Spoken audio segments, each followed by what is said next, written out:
I'm begging you to listen to me. Listen to her excuses! The mahogany doors of Courtroom 4B creaked open, admitting a draft that chilled Sarah to the bone. She sat at the scarred wooden table, her fingers interlaced so tightly her knuckles turned white. Across the aisle, Julian looked like he was posing for a magazine cover, his designer suit sharp enough to cut glass. He didn't just look wealthy, he looked invincible. His legal team whispered behind him. A phalanx of expensive briefcases and polished shoes. Sarah looked down at her own lap, where a single folder sat battered, thin, and containing everything she had left. Julian leaned back, his gaze sweeping over her with a pity that felt like a physical blow. He didn't hide his smirk when his lead attorney, Marcus Thorne, stood up to address the bench. The air in the room felt heavy, thick with the scent of old paper and the crushing reality of Sarah's isolation. Welcome, story lovers. Before we begin, hit like and let us know in the comments which city you're watching from. Your Honor, Thorne began, his voice a smooth baritone that commanded the room. My client has been more than generous during these preliminary negotiations. However, we find ourselves at an impasse. Mrs. Vance has refused every reasonable settlement offer despite having no legal representation to guide her. Julian let out a short, sharp laugh that echoed against the high ceilings. She can't afford a lawyer, Thorne. Let's stop pretending this is a negotiation. He turned his head toward Sarah, his eyes glinting with a cruel triumph. Sarah, look at you. You're drowning. Just sign the papers and go back to the little life you had before me. You're wasting the court's time with this charade. The judge, a stern woman named Evelyn Vance, no relation, peered over her spectacles. Mrs. Vance? You are representing yourself today? Sarah stood up. Her knees shook, but she forced her spine to straighten. For now, Your Honor. For now. Julian mocked. With what money? The accounts are frozen, and your consultancy hasn't made a dime in 3 years. You're broke, Sarah. Admit it. Sarah reached into her folder, her hand trembling slightly. I'm not here for the money, Julian. Then why are you here? He hissed. Because of the basement, she whispered. Julian's face went pale. The smirk vanished instantly, replaced by a sudden jagged tension. Before he could speak, a bailiff entered the room, carrying a sealed yellow envelope. Julian's knuckles whitened as he gripped the edge of the mahogany table. The bailiff handed the yellow envelope to Judge Vance, who broke the seal with a slow, agonizing precision. Sarah watched the judge's eyes scan the contents. The silence in the room became a vacuum, sucking the oxygen out of the air. Julian's attorney, Thorne, sensed the shift in gravity and cleared his throat, trying to reclaim the floor. Your Honor, whatever theatrics my wife is attempting, they are irrelevant to the division of marital assets, Julian snapped, his voice a pitch higher than before. She is trying to stall. She has no counsel, no evidence, and no standing to challenge the prenuptial agreement.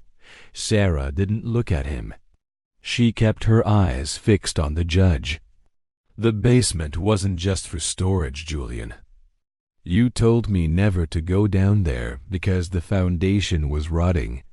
You told me it was dangerous. It was. Julian shouted, slamming his hand down. I was protecting you from a structural collapse. Your Honor, she's delusional. This is exactly why she shouldn't be handling her own affairs. The judge looked up from the document, her expression unreadable. Mr. Vance, your wife has submitted a forensic architectural report and a series of time-stamped photographs.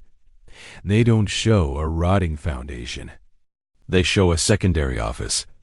One with a server rack that isn't connected to your firm's main network. Thorne leaned in toward Julian, whispering urgently. Julian pushed him away. His face flushed a deep, angry crimson. So what? I have a private workspace. That's not a crime. It's certainly not a reason to throw out a legal contract. It is, Sarah said, her voice growing steadier.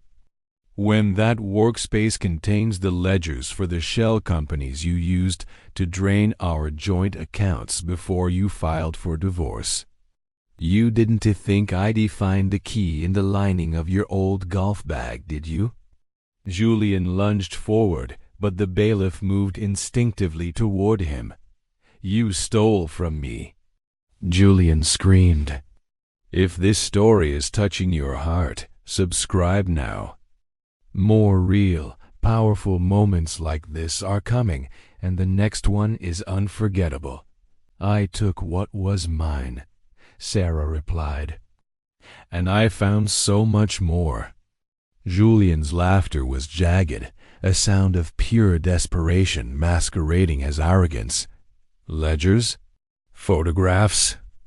You're a librarian's assistant, Sarah. You wouldn't know a shell company from a seashell. Those documents are forged, or worse, completely misunderstood. Your Honor, I demand an immediate dismissal of these so-called findings. This is a desperate woman grasping at straws because she knows the gravy train has finally reached the end of the line. Thorne stepped forward, trying to repair the damage. Your Honor, even if these documents exist, they were obtained through illegal search and seizure within a private residence. They are inadmissible. Furthermore, my client's private business dealings are protected by several non-disclosure agreements that supersede this domestic dispute. Judge Vance didn't look impressed. She tapped a pen against the bench, the rhythm sounding like a ticking clock. The legality of the evidence will be determined in due time, Mr. Thorne. However, Mrs. Vance has also submitted a witness list. A very short list consisting of only one name. Julian sneered, his confidence returning as he realized Sarah was alone at her table. Who? Her mother? The neighbor who sees me leaving for work.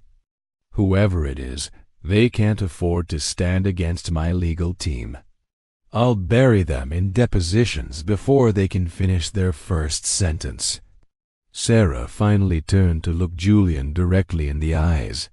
The fear that had defined her for a decade was evaporating, replaced by a cold, hard clarity. I didn't need to hire a lawyer, Julian. I just needed to wait for someone who was already looking for you. The back doors of the courtroom swung open again. This time, it wasn't a bailiff. A tall man in a charcoal suit walked in, carrying a briefcase that looked far more official than Thorne's. He didn't sit in the gallery. He walked straight to the bar. Who the hell is this? Julian demanded, standing up. This is a private hearing. The man stopped next to Sarah and nodded to the judge. Special Agent Miller, Forensic Accounting Division of the IRS. We've been tracking the basement servers for 18 months. We just needed a signature to bridge the gap. Julian's face went from crimson to a sickly pale gray. The air in the courtroom shifted instantly. The power that had felt so lopsided moments ago was now flowing towards Sarah like a tide. Thorne took a step back, physically distancing himself from his client. He knew the difference between a civil divorce dispute and a federal investigation. One involved a settlement. The other involved a prison cell. A signature? Julian stammered, his voice cracking. What signature? Agent Miller opened his briefcase and pulled out a single page. The one your wife just provided. authorizing us to access the encrypted partitions of the server you claimed didn't exist. It turns out, Julian, that hiding assets from a spouse is a civil matter.